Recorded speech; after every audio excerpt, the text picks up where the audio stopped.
Okay, tested 1, 2, 3. Tested 1, 2, 3. Just got a new phone here as I'm trying to make sure everything works right on here. It's the handsome liberal, your boy Tim once again. Ukraine is holding shit down, and that is undeniable. I know it's early on in the conflict, but no doubt that Ukraine is, like I said in my TikTok video, the Ukraine is making it so that Russia's not meeting the point spread. Um, all of the military analysts expected the Ukraine to be doing a lot better than, or better yet, it was expected that the Ukraine would fold like a house of cards. Now, like I said, it's only been 4 days, but according to estimates, let me turn down this other device here. According to estimates, Russia has lost up to as many as 3,000 of their soldiers. Now, if I'm correct, they announced on Fox News, that's like 2% of the force that Putin sent over there.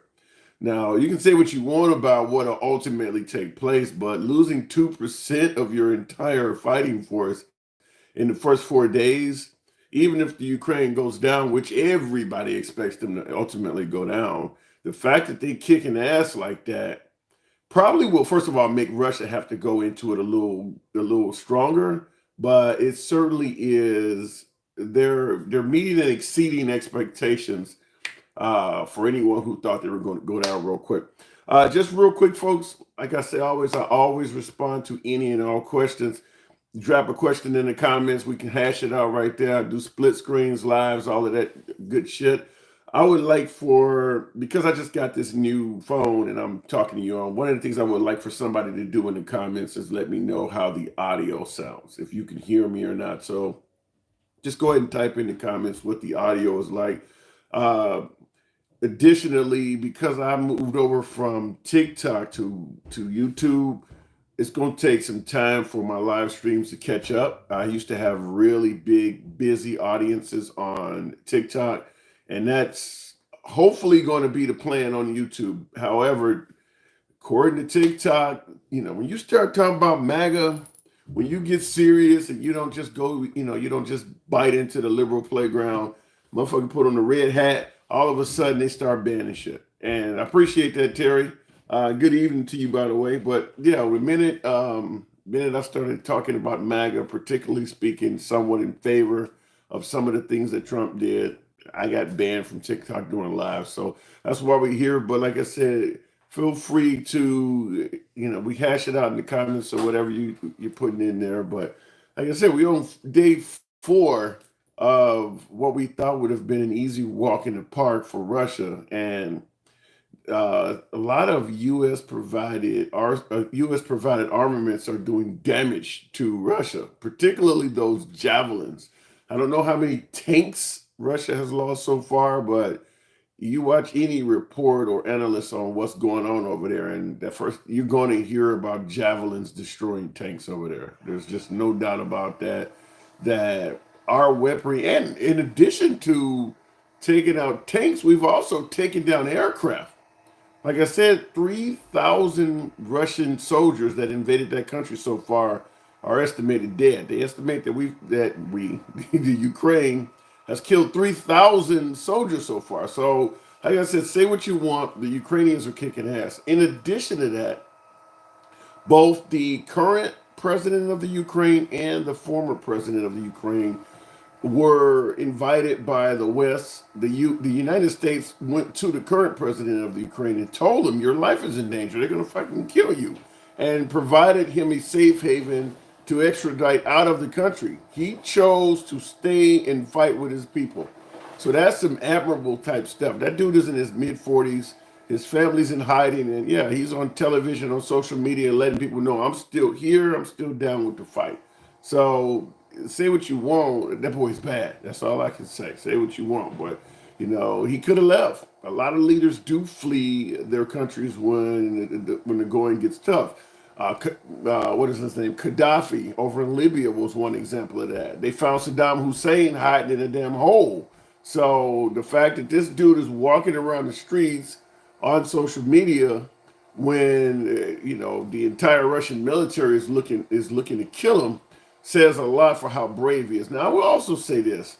When you look at World War II, how easy France was overcome. Okay, Kyle, you're saying if Volodymyr Zelensky ran here, I would vote for him. That's an interesting point you're making because if they are able to stave off or let's just say survive this Russian onslaught, he is going to be looking like a hero. And because what I was about to say, when you look at the fact that, and I said this in my TikTok video earlier, when you look at the fact that some of our NATO members are countries like France, who quickly got their ass kicked in World War II, Canada, which I don't know what they've ever done in terms of war of any significance, and a host of other countries that barely even contribute to their military budget. First question I'm going, why the hell is it so? Why the hell have we been so hesitant in letting the Ukraine become a member of NATO?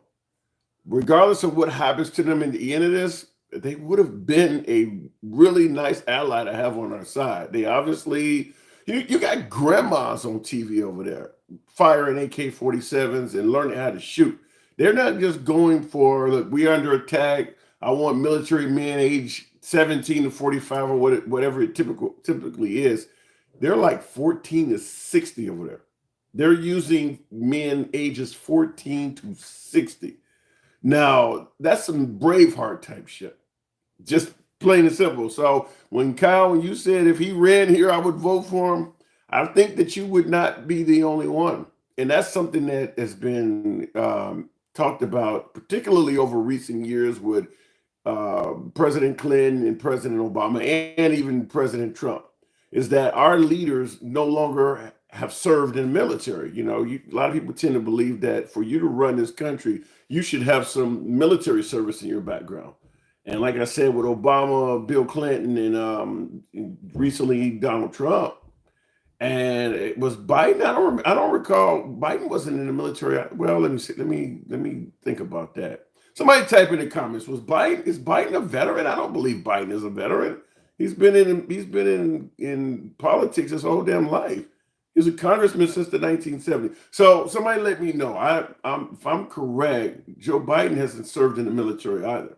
So yeah, we used to have this thing where the Eisenhowers and all, we wanted someone who served in the military to run the country. And clearly that's not happening as much anymore. And then obviously with people like Barack Obama and Trump recently, they really haven't even had a political background at all. Now, some would say there's a good to that and some would say there's a bad to it, but nevertheless, it is what it is. So I certainly do not expect the Ukraine to do any significant damage to Russia in terms of the Russian homeland. But if this shit keeps going the way it's going, Russia may end up turning tail and leaving there the way both Russia and America left Afghanistan without accomplishing a lot. But we like I said, we thought that this would be a pushover. But it goes back to the question: if Trump was in office right now, what do you think would be taking place? Now, let's just be honest. Trump spoke very favorably of Putin in Russia numerous times while he was in office. So if Trump was president, I mean, we could argue that this may have not happened in the first place. I'm somewhat in that camp. But at the same time, let's assume it did happen. What do you think Trump would have done? Feel free to put that in the comments. If Trump was in office when the Ukraine was invaded, what do you think Trump would have done? Would he sanction Russia? I mean, I'm going to assume he wouldn't have threatened military action, but we're not going to go. We're taking a different route here. We're not taking a route of it would have never happened in the first place. We're taking the route of what would have happened if Russia, Vladimir Putin, had invaded the Ukraine while Trump was in office. What do you think he would have done? So feel free to drop that in the comment. And like I said, we're still moving the audience over from TikTok, where I had thousands of followers, and most of these live streams were really jumping off. And as I get more of the audience over here in more of the, particularly my strong commentators, this should be fairly similar. Now, Terry, you're saying Biden never served in the military. That's what I thought. I didn't believe he served in the military. I appreciate that. So yeah, so now we're talking the last three presidents have no military service. The last three presidents in succession have no military service. So I guess the question to some of you out there also I'd ask is, do you believe that the commander in chief should have some familiarity with the military, some prior military experience? Should he have served his country in a military sense before being allowed to lead his country? Because right now you don't need to do anything but be a citizen. That is the only thing that is required on your path to becoming a presidency, which is why you're now getting community organizers with Barack Obama, celebrities. Now, Trump was a very successful businessman, but make no mistake about it, he also was a celebrity. And it's led people to suggest everybody from Oprah Winfrey to Tom Hanks on down run for president. So yeah, we're certainly straying away from any requirement of you being in the military. But back to the original question. If the Ukraine was indeed invaded while Trump was in office, how do you believe Trump would have handled that? Do you think he would have been worse? Do you think he may have sparked, because right now we're hoping that this stays within the Ukrainian border. It's not going to go into Russia. Ukraine is not going to invade Russia. They don't have any capabilities at all to go into that country and do anything. So they're just simply trying to get the Russians out of their area. But the question also too would be, do you believe that this will ultimately spread beyond the Ukrainian borders? Now, for a lot of us in America who live our daily lives and just, you want to go to work, come home, pick the kids up, a little bit of entertainment on the weekend, this shit doesn't mean anything to you. Now, with the issue with Russia and their fuel and things like that, it will mean something to you. It will absolutely mean something to you eventually. It's just gonna be a matter of how long. But that's another question I'd ask is, do you believe this is going to spread outside of the Ukrainian borders? We've inflated our troop deployment, whereas we've sent troops to Poland. I have a friend over in Germany said that on television they heard that they've received 7,000 more troops in Germany. So we certainly got assets in the field at this point that if it does overflow out of the Ukraine, they're going to be bumping into American assets. What really sucks though is that we have really good video, social media coverage of what's going on in the Ukraine. And you're seeing their leadership, you're seeing their citizens on TV pleading for help, their president taking up arms and fighting himself. And it's like, it sucks that we're not going to do anything to help those people. I mean, now we certainly don't want to go into a war with Russia over the Ukraine. We don't want to do that, but at the same time, it feels, I don't know. What about you guys? Have you been watching the coverage of this? How do you feel about that, knowing what's happening to those folks? And we're bulking up our forces on the outside of their border. So it's like literally watching your neighbor's house burn, and you take out your fire hose, and all you're doing is hosing down your house so that the shit doesn't spread to your house. But you're not going to do anything to help your neighbor. And your neighbor doesn't even have a hose, doesn't have enough water or anything. All you're doing is watching your neighbor's house burn, and you're constantly, fanning your own home with water so that it doesn't go ablaze. How do you feel about that? So that's just the part I'm saying. Somebody just dropped a comment. Let me see. I appreciate the hearts. I just saw that. I was wondering what popped up there. Like I said, I'm totally new to the live form on YouTube. We were doing this quite well on TikTok until TikTok I guess they just did not like the MAGA talk. They did not like the idea of speaking in some ways favorable of President Trump. And before they sort of banned me, as they put it, claiming there was hate speech on the channel. I don't know. There were so many comments flowing back and forth that I don't know if they were accusing me of it or were they accusing me of running a channel where individuals within the channel was doing it? I have no clue. I filed an appeal on it. I have not heard back from TikTok, so I don't know where that's going to go, but I don't expect anything out of it, which is why we're here. But yeah, the minute you start talking in reference to Trump, I mean, I'm starting to get it, even though you see I got a name like the handsome liberal. I'm not making any qualms about that fact that I lean left. I can see shit. I can see when the left is screwing up, which is why I'm starting to listen to the right more. But I'm certainly listening, and it does appear that some of the things that Trump used to harp about that me and many other liberals totally dismiss are coming true. And one of them is the media does seem to be anti-conservative. Because, like I said, the minute I started talking about the stuff, boom, I got blocked. And I used to talk about all kinds of crap on the on social media, but it wasn't MAGA. Started talking about MAGA, and boom, here I go. So anyway, folks, like I said, we're still new at this. I'm hoping to get my audience from TikTok. For you guys who are rolling with me, I appreciate that. I had several not only frequent but fairly devoted members that were on every time I was on, and had some of the best questions. And I've dropped a couple TikTok videos advertising that I'm here now.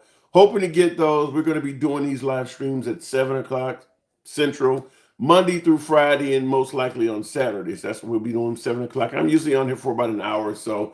The audience is not here tonight, so I'm not going to ramble on too long, but I leave these on here so that as the audience receives my TikTok videos, same name, as they say, same bat channel, the Handsome Liberal. So when you come over from TikTok to Handsome Liberal on here, you can see that I was on the live stream. And that way we can start establishing that 7 o'clock audience like we used to have on TikTok. So having said that, we're going to enter day 5. And here's something really weird before I go with the Ukrainian conflict. If you notice, a large portion of the shelling and the bombing and the attacks, particularly the forward movements from Russia, happened during the daytime. This is something I've seen. Was it Brett Baer on Fox News? A couple of their correspondents in the field reported Russia can't fight at night. At nighttime, the Ukraine has a curfew. Everyone is off the street. Anybody on the street is assumed to be Russian, which means you could be shot by a Ukrainian citizen. But they also turn out all lights, complete blackout in the country. And that's to make it so that Russian forces cannot see as well on what they're trying to bomb from the air and things like that. Now, there's two things that stood out. First of all, the military analyst here in America has made it clear Russia cannot fight at night. They don't have the night capabilities that, like America, where we can take off from carriers, a lot of FLIR, a lot of night vision, things like that. They don't have those capabilities as much. So if you notice in this conflict, most of their attacks are coming, like the minute it hits 5 a.m. over there, shit starts happening. The minute they can see, they continue commencing their attacks. They're not doing as much at night. So that's huge. That is huge because we've always considered Russia to be a notable foe for us. And if they can't fight at night, they're not. I mean, because America can kick ass at night. You remember shock and awe from the opening of the Iraq War back in 2003. All of that was done at night. We have most of our capabilities. In fact, we prefer to dance at night. So if Russia can't fight at night, I mean, they have nuclear capabilities, obviously, and there's a whole different conversation. But if they can't fight at night, outside of in terms of a conventional war, they would be in big trouble if they find themselves on the opposite side of us, because we certainly can fight at night. In addition to that is the fact that Russia does not control the airspace over the Ukraine. And when you're dealing with a war, um, the high ground is everything.